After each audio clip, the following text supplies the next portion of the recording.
despertar para isso e levar isso à nossa consciência e falar: ei, eu vou me levantar, porque senão você vai ser mais um que despertou e botou no soneca. Você vem na igreja e desperta, aí dia de semana, soneca. Aí fica morto espiritual. Aí vem para a igreja, revive de novo. Opa, glória a Deus, aleluia, soneca. Chega no trabalho, soneca. Chega na vizinhança, soneca. Chega em casa, soneca. Aí na igreja, despertador, oh glória. Querido, esteja atento ao que o Espírito diz às igrejas. Deus fala por meio da sua palavra, fala por meio dos seus profetas, fala por meio de você e de mim. Mas enquanto não estivermos sujeitos ao Espírito, enquanto não estivermos desejosos dele, enquanto não honrarmos a presença de Jesus, o Espírito de Jesus, a gente não vai discernir o que ele quer fazer através de nós. Alguém aqui tem muitas tarefas para fazer dia de semana, tem mães, pais, trabalho. Eu quero te dar uma revelação que Deus falou comigo que fez muito sentido para mim e acalmou o meu coração. Deus não quer disputar com suas tarefas. Posso repetir? Deus não quer disputar com suas tarefas e nem quer ser mais uma tarefa no seu calendário. Deus quer fazer parte das suas tarefas. Ele quer estar junto contigo em cada uma delas. Isso muda, né? Não muda a perspectiva? Quando você estiver lavando a casa, Jesus está lá contigo querendo lavar. Quando você está com a tua família, com a tua esposa, com os teus filhos, Jesus está lá.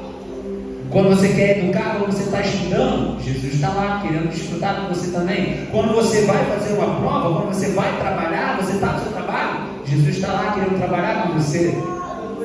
Quando você vai dormir, quando você vai levantar, Jesus está lá querendo desfrutar com você de cada tarefa. Ele não quer ser uma tarefa do seu calendário, ele quer participar de todas as tarefas da sua vida, porque ele te ama, criatura de Deus. E quando você não entender isso, que ele nos amou, não é sobre nós, não é sobre o quanto você ama ele, mas sim o quanto ele te amou. E você aceitar isso, e através disso você se rende a ele.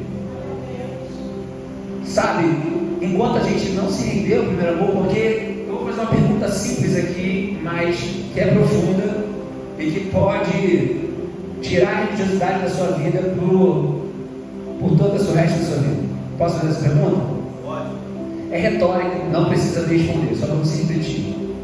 É possível seguir Jesus? Não responda, só pensa na cabeça. Parece simples, mas é profundo. Vou repetir. É possível seguir Jesus?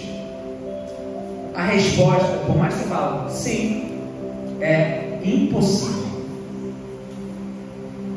Como assim, pastor? É impossível seguir Jesus? Primeiro, se não for pela graça, se não for pela misericórdia, se não for pelo sangue de Jesus, você não tem acesso. É impossível seguir Jesus sem Jesus, sem a presença dele, sem Deus. Só que às vezes a gente acha que é fácil demais, e esse é o nosso problema. Quando a gente entender que a ótica não está na nossa obra, não está nos meus feitos, na minha meritocracia, na minha santidade, mas sim está naquilo que ele fez na cruz. E quando ele disse está consumado, quando ele diz que eu sou filho dele amado, que ele me amou primeiro, e eu entendo isso, eu entendo que é impossível eu ter acesso a não ser por meio de Jesus. Então não é possível seguir Jesus sem Jesus, porque nenhum de nós aqui nessa casa ou em qualquer lugar do mundo, 7 bilhões de pessoas no mundo inteiro,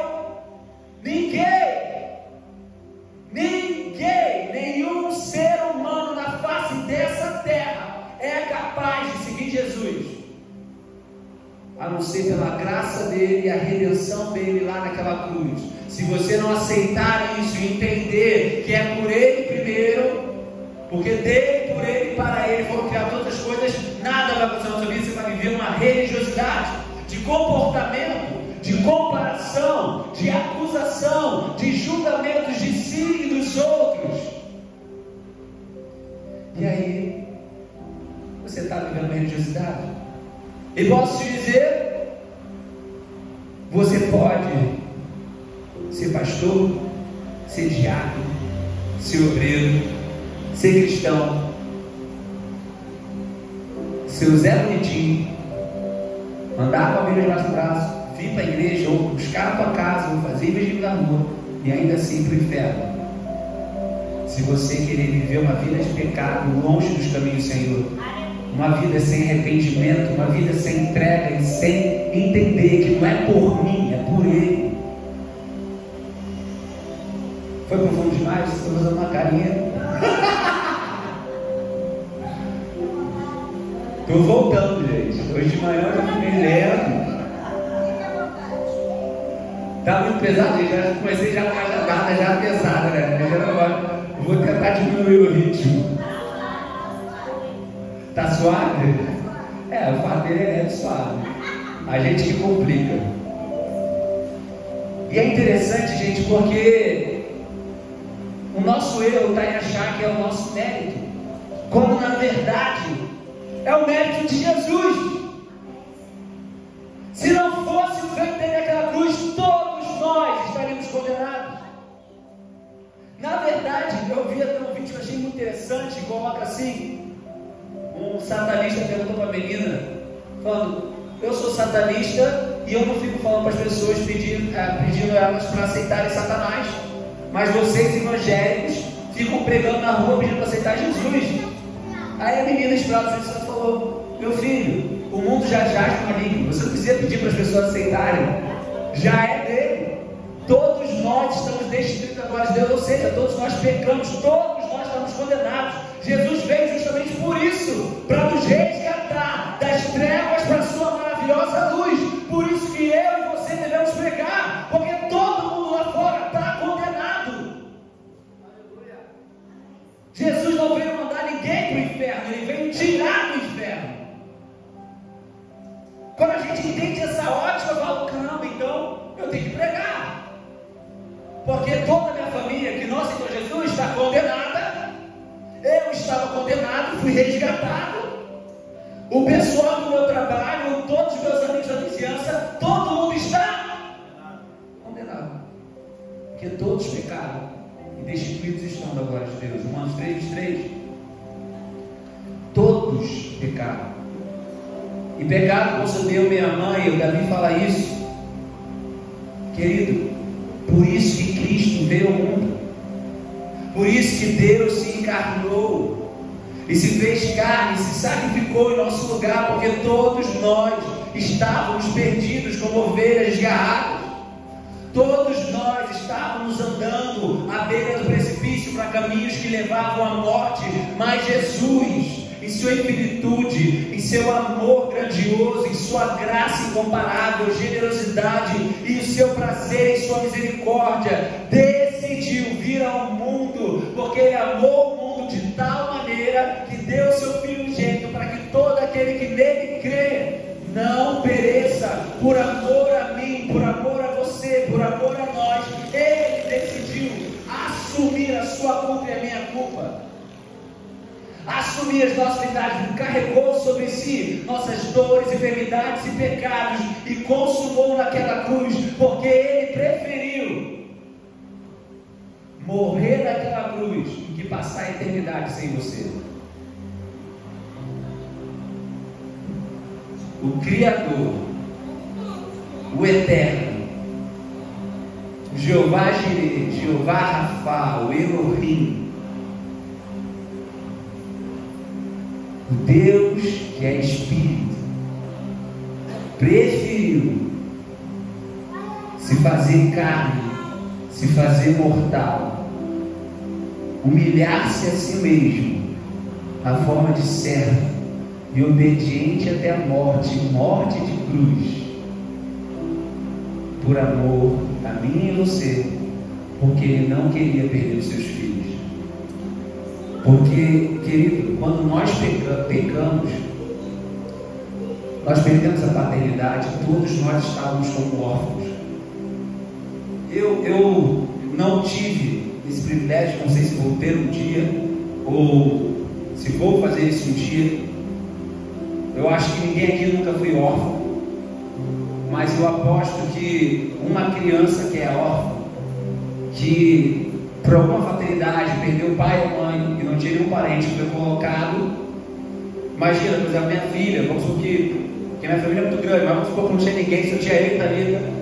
A gente morre, a minha filha Alice, o Canel, ou os seus filhos teriam que ser colocados, ou você, criança, teria que ser colocado no orfanato. Imagina qual é a expectativa de uma criança órfã, de ser adotada, de ter uma família, de ter alguém para se chamar de pai, de mãe. Agora você imagina Jesus falando, olhando e falando: eu quero aquele ali, eu quero aquela ali, eu vou adotar ele, vai ser meu filho, vai ser minha filha, porque todo aquele que nele creu se deu-lhe o poder de se tornarem filhos de Deus. Não deu direito, deu o poder. Isso é um poder, gente. Mas só tem esse poder quem creu e recebeu Cristo como único e suficiente Salvador. E dessa forma você foi adotado, você foi adotada como filho e filha de Deus. E agora nós podemos falar Abba, que quer dizer papai, pai. Tem noção? De repente seus pais te abandonaram, de repente seus pais te rejeitaram, de repente seus pais te desprezaram ou te decepcionaram de alguma forma, mas o nosso Deus diz em Isaías que ainda que uma mãe se esqueça de seus filhos, todavia eu não me esquecerei de ti, porque eu tenho o teu nome na palma da minha mão. Esse é o amor de um Deus que é pai, que é maior do que um pai, maior do que de uma mãe. É um Deus que é o próprio amor. E querido, quando nós somos adotados, nós somos colocados como herdeiros. No Império Romano, quando o apóstolo Paulo usa no grego a palavra adotar, que eu esqueci o nome agora em grego, quando um romano, ele não podia ter filhos, era estéril, uma mulher estéril, ele podia adotar alguém. E quando ele adotava, toda a herança dele, a casa dele, os bens dele, tudo isso era o mesmo direito que se dava para o filho adotado, como se fosse o próprio filho dele. Da mesma forma, nós fomos enxertados na oliveira, nós fomos adotados como filho, nós temos a mesma herança, como se já fôssemos filhos dele. Então, querido, Deus te deu esse poder, essa graça, esse amor, essa redenção tem que ser colocada na vida de todos nós. E a Páscoa é isso, é a gente lembrar do sacrifício de Jesus, e que não se trata de mim, de você, da nossa, porque Isaías fala que as nossas obras são como trapo de imundícia. Para Deus não é nada. Se não for em Cristo, não começar em Cristo, isso não é nada, querido. Mas quando nos rendemos, e João fala que ele olha para nós agora como olha para Cristo. Entenda, a Páscoa, eu me esqueci agora o nome hebraico também, mas é passar a tradução do hebraico. Porque quando no Egito ele foi libertar o povo para a 10ª praga, ele falou: sacrifique um cordeiro para cada família. Está lá em Êxodo capítulo 12. Ele fala: passe o sangue nos umbrais da porta. Então, o espírito da morte, ele passava quando via o sangue na porta, ele tinha que passar por cima e não atingir aquela casa. Agora, olha uma coisa interessante: na mesma noite que foi terror para alguns, que foi desespero para alguns, para outros foi motivo de alegria, libertação e restauração. E outra coisa que eu não tinha nem tentado, gente. Vamos voltar antes do Egito, Deus chamou quem? Quem foi o primeiro dos hebreus que Deus chamou? Tá aí, gente, obrigado, Deus, os nerds. Pausa para os nerds, gente, sem eles, que seria de nós. Deus chamou Abraão. Tem que botar um ponto na cabeça. Não é gigante. Deus chamou Abraão. Então começou com uma família. Depois veio Jacó, Jacó se tornou Israel. mas eles não eram ainda uma nação. Mas quando eles foram para o Egito, e eles ficaram lá 400 anos, o que aconteceu? Eles cresceram de modo assombroso, a ponto de Faraó ficar com medo e falar: ó, eles são uma nação forte, de homens fortes e tal, vamos fazer o quê? Vamos escravizar eles. Israel foi para o Egito e se tornou uma nação ali. Quando saiu, era uma nação, não era mais uma família pequenininha, porque foram 400 anos, gente. Quem tinha tentado para isso? E às vezes a gente não entende que o inimigo, ele consegue ver potência em nós que nós mesmos não vemos. Você lembra que José foi para o Egito, aquela história toda, não vamos tentar isso. Mas ficaram 400 anos de escravidão, e Faraó, por medo do povo hebreu, fez o que com eles? Escravizou. E toda hora que eles pensavam, ele pesava mais a mão, porque ele estava com medo. A intensidade da opressão mostra que é o tempo da libertação. 400 anos de final, a intensidade da opressão de Faraó. Vamos clamar a Deus, que a gente ouviu nossos pais lá atrás, que é o Deus que libertava, Deus chamou Abraão, Deus de Isaac, Deus de Jacó. E olha só que interessante, o inimigo vai colocar uma pressão em você, porque ele tem medo que você desperte do seu destino, porque ele sabe da tua potência, e às vezes você não sabe porque você está passando certas pressões na sua vida. Você não entende porque às vezes tem um levante contra você, se levanta problema na sua vida e você não entende, querido. É porque o inimigo vê a potência que você é. Ele fala: meu Deus, vamos parar ele, vamos parar ela, vamos escravizar ele nessa situação, vamos escravizar ela nessa situação, vamos humilhar ele nessa situação, vamos humilhar ela nessa situação, porque se ele souber e ela souber quem ele é, quem ela é e o que Deus fez por eles, não vai ter espaço para gente. Gente, Faraó ficou com medo. A nação mais poderosa do mundo, Faraó ficou com medo. Que ele entenda, às vezes as pessoas têm medo do seu brilho, do teu potencial. Alguém já chegou para você e falou: cara, você, ou mulher, menina, você tem muito potencial. Alguém já te disse isso para você? Levanta a mão. Poucas potências aqui, gente. Não, sério mesmo. Alguém já disse para você, uma parte da vida: pô, vejo muito potencial em você? Levanta a mão, todo mundo. Todo mundo já ouviu isso. Sabe o que eu aprendi? Que foi um tapa na minha cara. E quando as pessoas dizem isso para você, é porque você é uma Ferrari vivendo como um Fusca.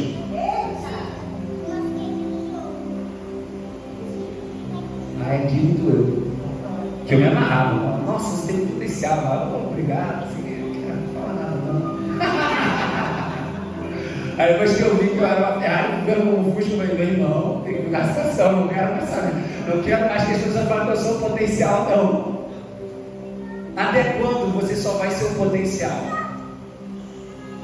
Quando é que você vai viver aquilo que Deus tem para você? Até quando você vai ser só um plano nas mãos de Deus? Quando é que você vai viver as promessas? Porque Deus tinha plano para o povo, mas eles estavam sendo oprimidos ali. E sabe uma coisa interessante também? Eles aprenderam como ser nação ali no Egito, eles aprenderam a escrever, eles aprenderam culturas, leis, tudo ali. Então Deus usa até coisas ruins que acontecem na nossa vida para algo proveitoso mais à frente. Segundo historiadores, o livro dos Pentateuco foi escrito por quem? Moisés. Moisés foi criado por quem? Faraó, tal, as coisas todas, sabia ler, sabia escrever e tal. Ele escreveu, que até então ninguém tinha escrito. Era tudo tradição histórica, um passando por outro. Num lugar de escravidão, teve grandes aprendizados, teve um proveito para isso, para depois fazer uma nação de Israel. Olha que coisa louca. Mas a Páscoa, gente, é comemorada até hoje no povo de Israel. E eles comemoram, os judeus, eu estive lá em Israel, e eles comemoram. É muito interessante, a comida é, você não tem Bíblia lá em Levítico, tem que ver, é as piores coisas, o resto do pão e tal, que era para lembrar de como eles viviam lá no Egito. Eles fazem isso até hoje, gente. Mas a gente tem que lembrar que agora, sobre nossas vidas, tem o sangue de Cristo, o sangue do Cordeiro, que nos lava de todo pecado. Agora o espírito da condenação tem que passar direto por nós. Ele não pode, o inimigo não pode atingir tua casa, não pode atingir tua vida, porque o sangue de Cristo está sobre nós e não há mais condenação para aqueles que estão em Cristo Jesus. E isso é a Páscoa, é o sacrifício do Cordeiro, e a gente aceitar isso e colocar em nossas vidas e falar: Jesus, obrigado, porque não se trata sobre mim, se trata sobre o seu sacrifício, porque se não fosse você, eu não estaria aqui, eu não seria ninguém. Aonde eu estaria se não fosse Jesus? Aonde você estaria? Como você estaria se Jesus não estivesse com você? Agora, sabe que Jesus chama disso? De uma nova e eterna aliança.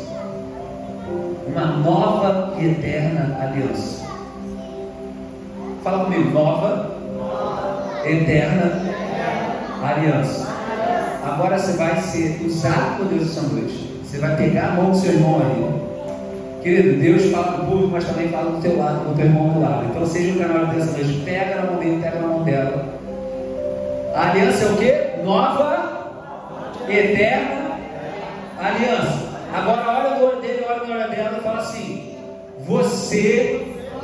Não, fala com fé, pelo amor de Deus. Você tem uma aliança de sangue com o Todo-Poderoso.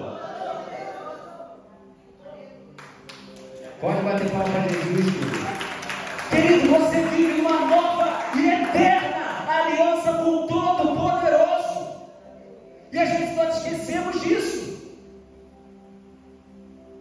Querido, é uma nova e eterna. Eterna. O que é eterno, gente? Tem um tempo determinado? É para sempre. E às vezes a gente esquece. Deus, o que eu vou fazer? Tu me abandonou, meu filho, cabeção. É nova e eterna aliança. Eu não vou te abandonar. Eu estarei convosco até a consumação dos séculos. Eu sou eterno e a minha aliança é eterna com você. Só que às vezes a gente esquece desse detalhe, gente. Olha só. Ele se fez pecado para fazer justiça de Deus em nós. Ele se fez pobre para nos enriquecer. Ele nos fez filhos de Deus. Ele pagou a dívida e a vinculou naquela cruz. O que Jesus fez foi suficiente. Então a gente só tem que se render. A gente só tem que aceitar. O pastor Sérgio estava dando a lição no livro de Daniel, que a pedra que caiu derrubou impérios ali, que a gente viu Império Romano, Império Persa, Império Babilônico. Querido, todos esses impérios caíram, mas o de Cristo vai permanecer para todo sempre. Sabe qual é o mais louco, Mateus? Sabe qual é o mais louco, igreja? Levi, Renan, Edmilson, Madinha, Cristina. O Império de Jesus, o reino de Deus jamais vai acabar. Ele nos uniu uma arma. Todos os outros foram à força, por guerra. Jesus, com sua simplicidade, em cima de um jumentinho, Hosana, e ele continua até hoje reinando, assentado à destra do Pai, nas regiões celestiais. E a palavra diz que nós estamos assentados com ele também lá. Esse é o poder e o direito que Deus te deu.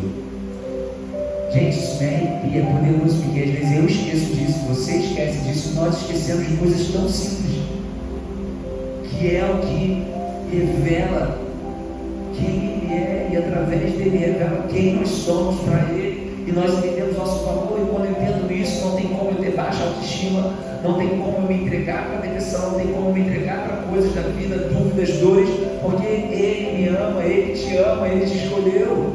Isso me dá ânimo para vencer o mundo, me dá ânimo para enfrentar as dificuldades, me dá ânimo para enfrentar as pedras no meio do caminho, me dá ânimo para viver. Porque eu entendi que tudo começa dele. Porque, como Martinho Lutero diz, quando eu olho para mim, eu vejo que não tem como me salvar. Mas quando eu olho para ele, eu vejo que não tem como me perder. Porque essa é a nova e eterna aliança. Quem está feliz com Jesus? Porque ele nos reconciliou com Deus, de condenados para justificados. Querido, assim como ele tirou o povo do Egito para Canaã, terra prometida física, libertação física, Jesus nos tirou da escravidão do pecado para a salvação, uma libertação espiritual, uma libertação sobrenatural. E agora, para terminar, em nome de Jesus, eu não sei o que tem te parado, eu não sei o que tem te feito esquecer essas promessas. Eu só quero te dizer uma coisa, que você não pode esquecer, que, como o Renan disse aqui, é vã a nossa pregação se não houver ressurreição.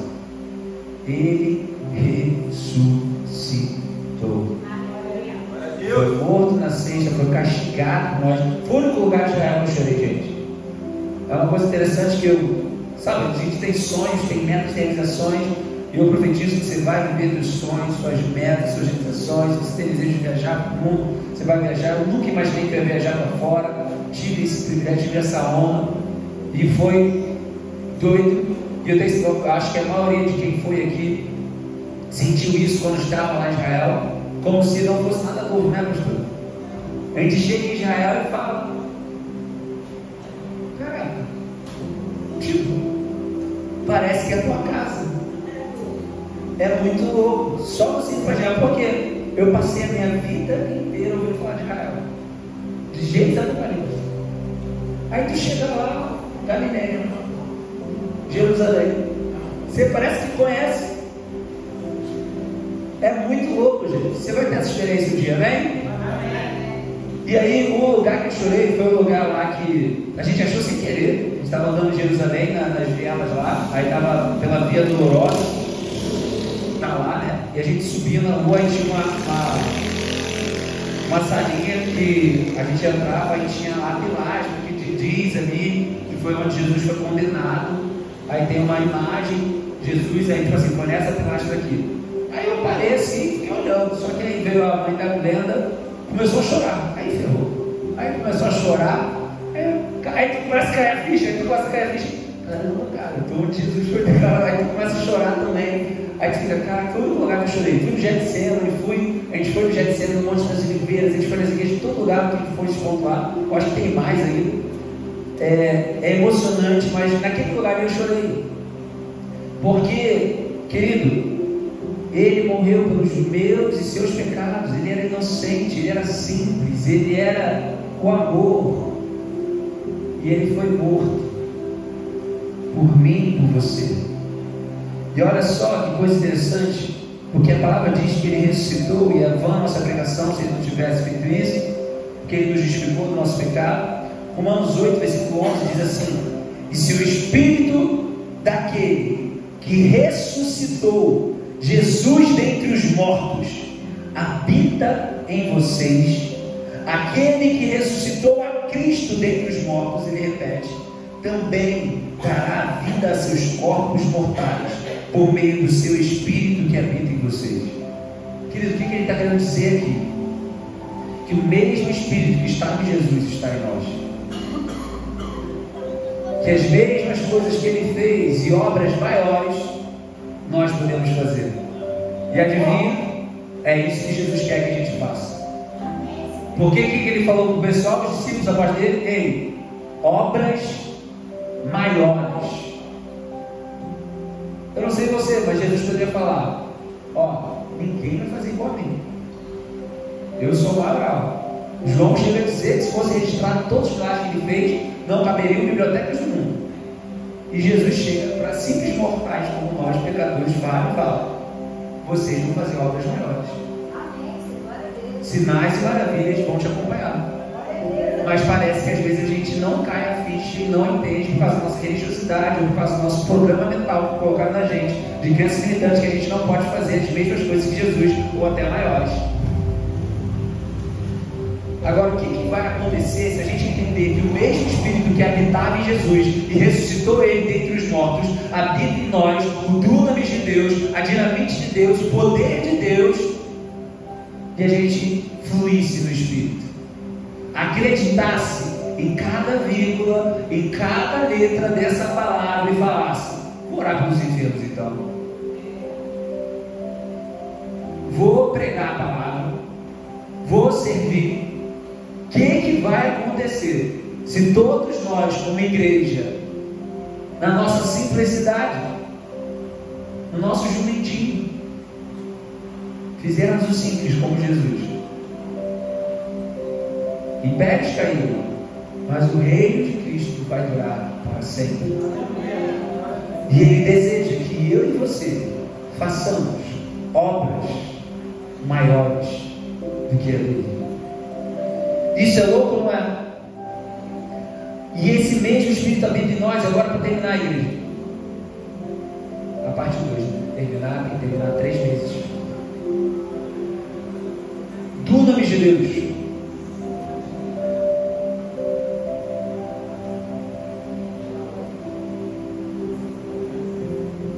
O que eu falei para vocês?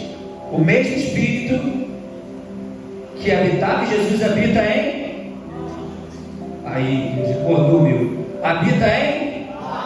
Sabe, eu acho que foi o Paul David Young Show que escreveu isso. Eu achei muito legal a descrição dele. Não sei se foi eu ou foi outro pastor. Que ele fala assim: vou pegar o Renan dizendo, Renan vai ser o modelo. Renan, eu chego para o Renan, tá vendo aquela parede ali? Eu quero que você pinte igual o Leonardo da Vinci pintava. Imagina, Renan, sem experiência nenhuma pintar. Não sabe nem por onde comentar, que lugares, mas eu não sei nem se quer Leonardo da Vinci. Mas agora, imagina ao contrário, vocês entenderem. Eu falar, o espírito de Leonardo da Vinci está em você. E você pode pintar um quadro melhor que ele pode. Vocês entenderam? O Espírito de Cristo habita em nós. E nós podemos fazer obras maiores.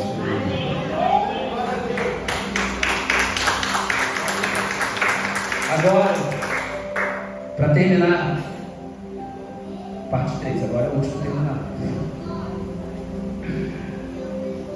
Porque o maior inimigo do crescimento, isso eu aprendi essa semana, é engano do saber. O que é isso? Sabe qual é a pior coisa na face da terra? É você achar que sabe tudo. E sabe qual é a pessoa mais fácil de cair nesse erro? Quem tem mais tempo de igreja. Quanto mais tempo de igreja, mais fácil é você cair no engano do saber. De achar, de perder a curiosidade de ler a Bíblia, porque você já leu toda a Bíblia. De perder a emoção e a expectativa de ouvir a pregação, porque você já ouviu centenas de pregações. De perder a empolgação de vir à igreja, porque já virou rotina. E o engano saber, isso aí eu já sei. Então por que você não vive de graça? Se a tua vida é tão boa assim, por que tu não vive tudo isso? Então é interessante porque nós bloqueamos aquilo que Deus, e Bill Johnson ele fala uma frase que eu achei muito legal. Às vezes aquilo que nós sabemos está bloqueando aquilo que Deus quer que você saiba, mas você está bloqueado, cara. Vou repetir: aquilo que nós sabemos está impedindo de Deus te ensinar aquilo que Ele quer que você saiba.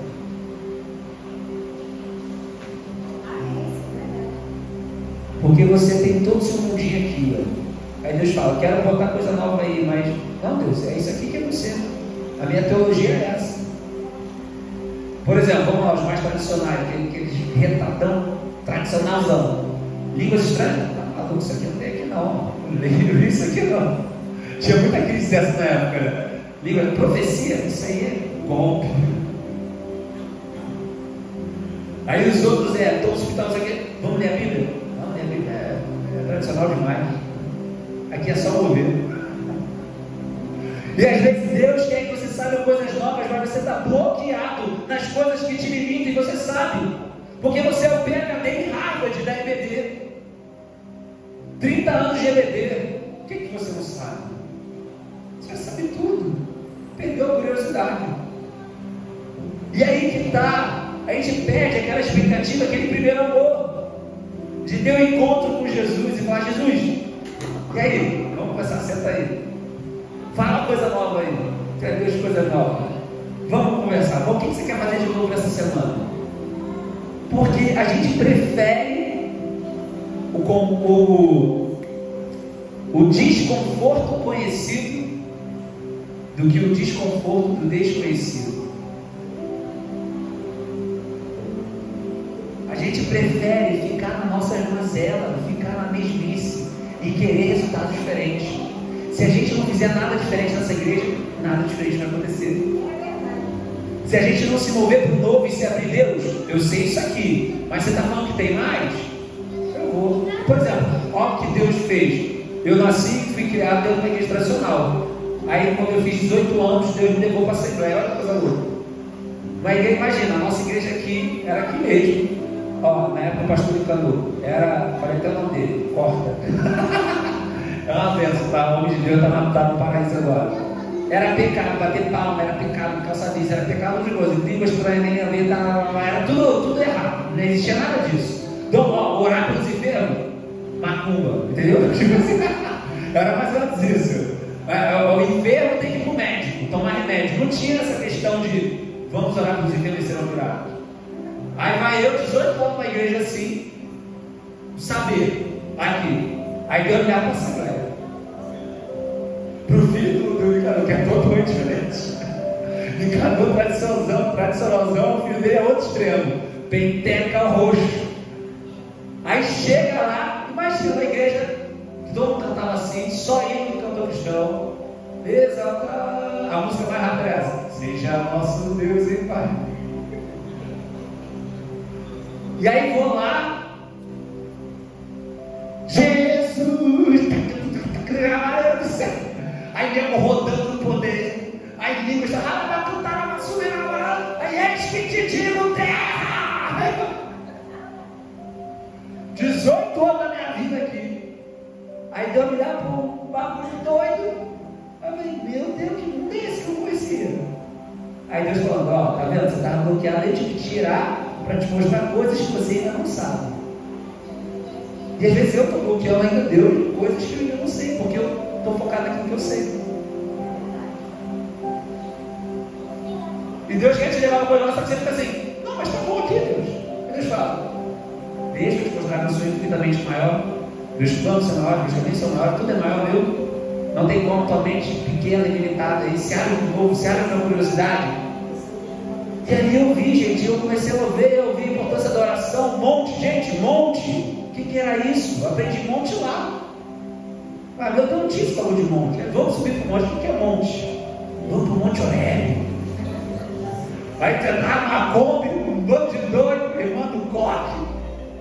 Nevoeiro do cão, lá de madrugada.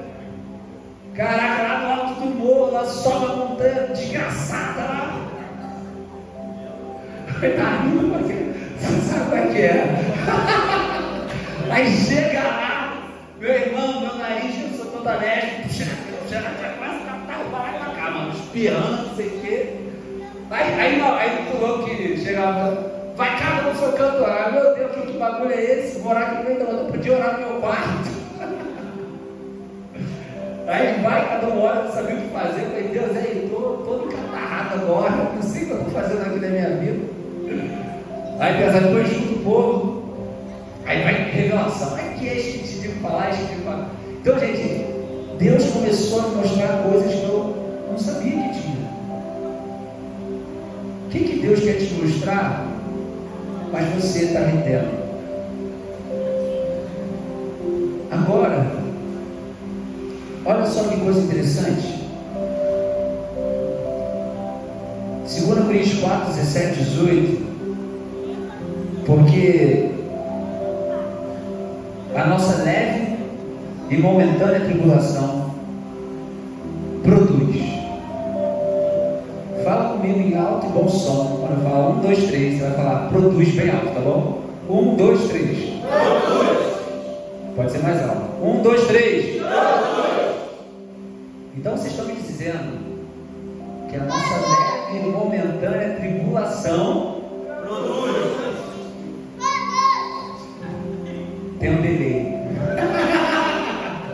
É o que eu estou falando. A tribulação produz para nós um peso eterno de glória muito excelente, não atentando nós nas coisas que se veem, mas nas que não se veem, porque as que se veem são temporais e as que não se veem são eternas. Olha só que coisa interessante, a revelação reveladora do revelador. A tribulação tem o poder de produzir um peso eterno de glória muito excelente. Agora me diz, infeliz, tu quer passar pela tribulação? É só a tribulação que produz isso. Só que às vezes a gente inverte, a gente faz um peso eterno de tribulação para uma leve e momentânea glória. Quando na verdade Deus fala, o apóstolo Paulo fala, nossa leve e momentânea tribulação. Porque se a gente olhar pela ótica do eterno, orar pela ótica de Deus, para as coisas que não se veem, eu vou ver meus problemas grandes ou pequenos? Pequeno. Aí eu vou falar, mano, isso vai produzir glória muito excelente. Eu vou aprender, eu vou ser igual a Cristo, eu vou fazer acontecer. Porque olha só, quando Jesus morreu, o que aconteceu? Leve e momentânea tribulação. Mas para eles era o quê? Desespero. Desespero. Aquelas figurinhas, né, garotinha? Desespero. Olha só, aquela coisa interessante, gente. Imagina, tu dedicar 3 anos da tua vida, tu abandona a tua carreira, abandona o teu trabalho para seguir Jesus. Aí tu vai, tá seguindo, aprendendo, curando, enfiando, expulsando demônio, fazendo acontecer. Aí vai, Jesus morre. Meu Deus, joguei 3 anos da minha vida no lixo. A primeira coisa que os infelizes pensaram foi isso. Acabou, meu irmão. Minha mulher vai me matar. Poxa, que Pedro falou isso? Minha mulher vai me matar. Fiquei 3 anos e morreu. Aí eles falaram que Jesus já tinha divertido 3 vezes. 2 vezes de forma enigmática ali. E uma vez ele falou: ó, você pega, vão me matar, mas eu vou voltar. Só que a gente não entende. Aí Jesus faz aquela parte que a gente deu hoje de manhã. Jesus, não vai nada, deixa acontecer. Ele afasta de mim, Satanás. Você pensa nas coisas de homem. Se perdeu a pregação da manhã, a parte 1, você está na parte 2. Sinto muito com você, depois eu subo a leitura. Mas vamos lá. Eles ficaram desesperados. O que aconteceu com os discípulos? Eles ficaram lá esperando a ressurreição? Voltaram. Pedro voltou a pescar. Todo mundo voltou a pescar. Quem foi atrás do túmulo lá? As mulheres. Maria Madalena. Mas olha só. Elas também não estavam esperando que Jesus ia ressuscitar. Eles foram lá para embalsamar o corpo de madrugada. A leve e momentânea tribulação. Elas olhando pela ótica natural, é um peso eterno de tribulação. Todas as minhas justificativas morreram, tudo que eu fiz acabou, todos os meus projetos, sonhos morreram. Aí vem Jesus e ressuscita. Voltei. Lembra do Mulan Mushu? Voltei, gente! Então, querido, Jesus volta. E elas ficam o quê? Felizes ou ficam chorando? A Maria deve ser o jardineiro. Falou, você escondeu o corpo dele. Jesus está vivo na questão. Onde você escondeu o corpo dele? Me fala logo. Aí Jesus fala, sou eu, Maria. Rabone, mestre. Aí ela conta para os discípulos acreditam? A gente faz a mesma coisa. A gente faz a mesma coisa. Que raiva, né? ele vai fazer na tua vida? Duvido.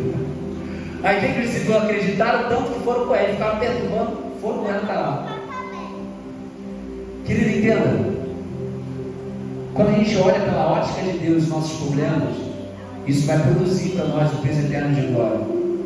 Isso produziu para eles o peso eterno de glória, porque eles começaram a olhar e aprender a olhar sobre coisas atemporais. Mas enquanto não entendemos que a tribulação que às vezes nós passamos vai produzir isso, a gente vai fugir de tribulações na nossa vida. E eu vou te contar uma história que eu aprendi essa semana que eu não sabia. Quem aqui conhece Dubai? Ou já ouviu falar? Quem quer ir para Dubai? Também, vamos juntos fazer cravando. Agora, 20 anos atrás, eu estava nascendo, mas eu era criança, então eu vi o velho já passei dos 30. Então, assim, 30 anos atrás, quem ouvia falar de Dubai? Não existia Dubai. Era o deserto. Eu vou te contar a história. Dubai foi o Mohammed lá que herdou essa terra lá. Olha só o que aconteceu. É Mohammed. Mohammed usando Bin Laden. Ele herdou lá a terra de Dubai, da família. Aí os caras que passaram para ele a herança falaram assim: ó, essa terra está acabada. Os recursos, porque você sabe que no Oriente Médio é o maior, como é que se fala para você? Petrolífero, né? Petrolífero. Produtor de petróleo do mundo, mais fácil, porque isso é uma palavra difícil. O maior produtor de petróleo do mundo. Aí falaram assim: ó, essa parte aqui de Dubai é seca, não tem recursos naturais, vai durar poucos anos. Tipo, no máximo 10 anos vai acabar, você não vai ter mais nada. Mas essa é a sua parte de herança. Esse Mohammed doidão, o que ele fez? Essa tribulação que surgiu na vida dele. Pega isso, gente, presta atenção nisso, que isso vai te fazer entender muitas coisas da sua vida. Ele, ao invés de fazer com que aquilo ali acabasse com os sonhos dele, falasse: então só vou aproveitar e vou viver mendigando, depois ele fez o seguinte: ele começou a vender a ideia de Dubai, começou a pegar investidores e sonhos, e cara, ele pegou investimento de milhões. Ele comprou uma como é que é? Aviação, uma linha aérea, que é, qual é o nome? Emirates, só para levar para o Oriente. Depois ele começou a vender, não tinha nada em Dubai, gente, era um deserto, ele vendia, não, que Dubai vai ser um lugar, tipo Las Vegas, não sei o quê, e a galera investia, ele construiu Dubai, ele pegou toneladas de água, gente, aquela água toda lá, não vem de lá não, tá? Ele pegou, carregou para lá e botou lá, fez tipo um mar. Ele criou Dubai a partir dos anos 90, e hoje todo mundo quer ir, e Dubai é um dos lugares mais. Mas sabe o que aconteceu? Passou 20 anos depois disso, ele já construiu Dubai ficou famosa, todo mundo querendo ir para Dubai, virou ponto turístico. Deserto, filho, um deserto. Uma tribulação que produz um eterno peso de glória no sentido dele lá, da terra, momentâneo. Aí sabe o que aconteceu? Os caras que passaram a herança para ele, depois de 20 anos que ele construiu Dubai, irmão, a gente avaliou aqui os recursos naturais e descobrimos que tem petróleo para você viver para os próximos 50 anos. A gente te deu a estatística errada. Sabe o que ele falou?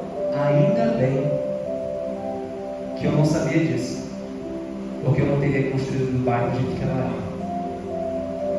é. E às vezes as tribulações que acontecem na tua vida são grandes oportunidades de Deus para construir coisas novas e maiores que você não imagina. Mas você se abate com a notícia ruim, ainda existe. E às vezes a pior coisa que pode acontecer na tua vida é você receber uma notícia boa. Porque se ele tivesse recebido essa notícia do Dubai, nunca existiu.